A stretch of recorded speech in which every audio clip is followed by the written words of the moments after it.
Bardhaman medical কলেজের অধ্যক্ষের ঘরের সামনে বিক্ষোভ দেখা চলছে এবং হাসপাতালে সুপার দুটি পদ দখল করে অপব্যবহার করছেন। সুপারের সঙ্গে ডিনের পদেও রয়েছেন। তারই প্রতিবাদে বিক্ষোভ জুনিয়র এবং সিনিয়র ডাক্তাররা তারা রীতিমতো বিক্ষোভে ফেটে পড়েছেন। আমাদের সঙ্গে রয়েছে প্রতিনিধি আমজাদ আলী শেখ।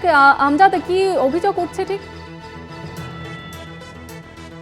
বর্ধমান জেলা বর্ধমান মেডিকেল কলেজ হাসপাতালে যেভাবে অপব্যবহার থেকে শুরু করে থ্রেট থেকে শুরু করে হুমকি থেকে শুরু করে এই প্রতিবাদে কিন্তু জুনিয়র এবং সিনিয়র ডক্টররা তারা মাঠে নেমেছেন। কার্যত বলা যেতে পারে যে বেশ কয়েক বছর ধরেই যখন থেকে এমএসভিপি পদ এবং ডিএন পদ সামলাচ্ছেন তাপস ঘোষ অর্থাৎ এমএসভিপি, তার প্রতি একটা বিরূপ রয়েছে যে তিনি নাকি প্রত্যেকটা ডক্টরদেরকে থ্রেট দিয়ে হুমকি দিয়ে কথাবার্তা বলছেন, এমনটা কিন্তু অভিযোগ আছে। পাশাপাশি আরো 4 জন যারা রয়েছেন তারাও কিন্তু এইভাবে থ্রেট দিয়ে যাচ্ছে।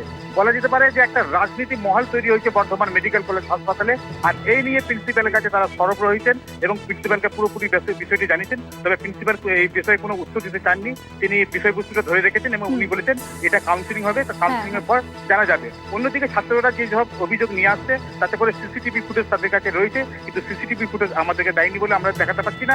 কার্যত বলা যেতে পারে আমরা কিছুক্ষণের মধ্যে হয়তো সেই সিসিটিভি ফুটেজ পাবো এমএসভিপির এবং অন্যান্য যারা এর সঙ্গে জড়িত রয়েছে। জ্যোতিকা, ধন্যবাদ জানাবো আমজাদ। আমাদের সঙ্গে ছিলেন প্রতিনিধি আমজাদ আলী শেখ।